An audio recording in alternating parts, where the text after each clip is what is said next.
ভাইজান চাচাজান কেমন কেমন জানি করতেছে, বুক দরবার করতেছে, আপনার কথা করতেছে, খেলে আপনারা ডাকতেছে, তাতে চলো বাড়িতে। এই তাড়াতাড়ি ডাক্তার ডাক, দরকার হলে হাসপাতাল নেওয়ার ব্যবস্থা কর।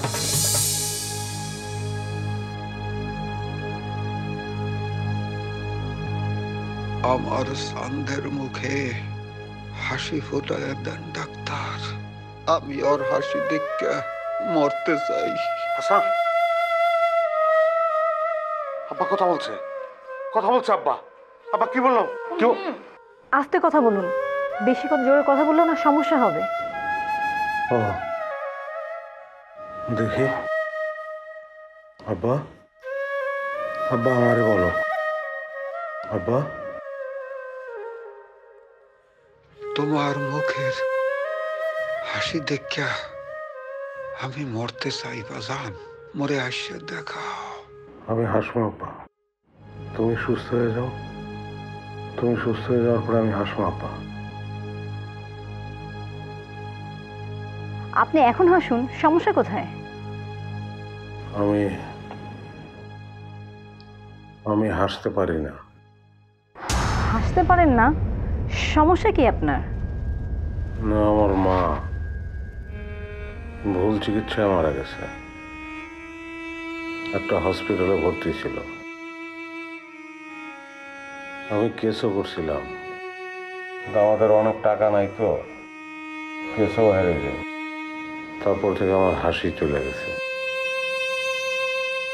চতুর্দিকে যা দেখি সব বিষয়ের মতন মনে হয়, আর নিজে তো হাসতে পারি না। বুঝতে পেরেছি, এখন তো আপনি আপনার সমস্যাটা বুঝতে পেরেছেন। আশা করি খুব দ্রুত আপনি সুস্থ যাবেন।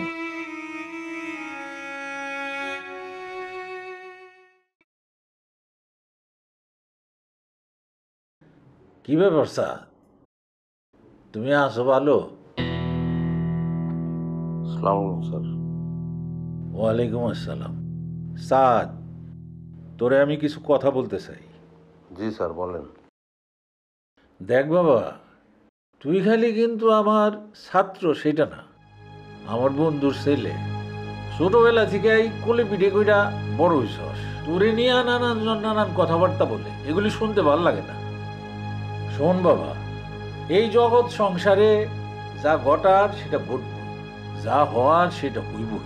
এইসব নিয়ে ভাবনা চিন্তা কইরা তুই কষ্ট পাবি, তারপরে মানুষজন তোরে পাগল করবো, এইটা অহনার দেখতে ভাল লাগে না, আর শুনতেও ভাল লাগে না। স্যার, আপনি এই কথা বলতেছেন? হ্যাঁ, আপনি একজন শিক্ষক, তো শিক্ষা দেওয়া আপনার কাজ। কি মনে হয় আপনার আমি যা বলি, আমি যা করি সেসব ভুল? না, তোর কথা ঠিক, কিন্তু এইটাও তো ঠিক, মানুষের জীবনে তো দুঃখ কষ্ট থাকবেই, জ্বর জঞ্জা থাকবে, তারপর এইসব কাটায় ওইটা মানুষ আবার হাসবো, নতুন করে স্বপ্ন দেখবো। তুই আমারে একটা কথা কত, তুই কি ভালো কিছু দেখতে পাস না? পাই তো, এই যে আপনি কথা বলতেছেন আমার তো ভালো লাগতেছে। কি কস? ভাইজান চাচাজান কেমন কেমন জানি করতেছে, বুক দরবার করতেছে, আপনার কথা করতেছে, খেলে আপনারা ডাকতেছে, তাতে চলো বাড়িতে। এই তাড়াতাড়ি ডাক্তার ডাক, দরকার হলে হাসপাতাল নেওয়ার ব্যবস্থা কর।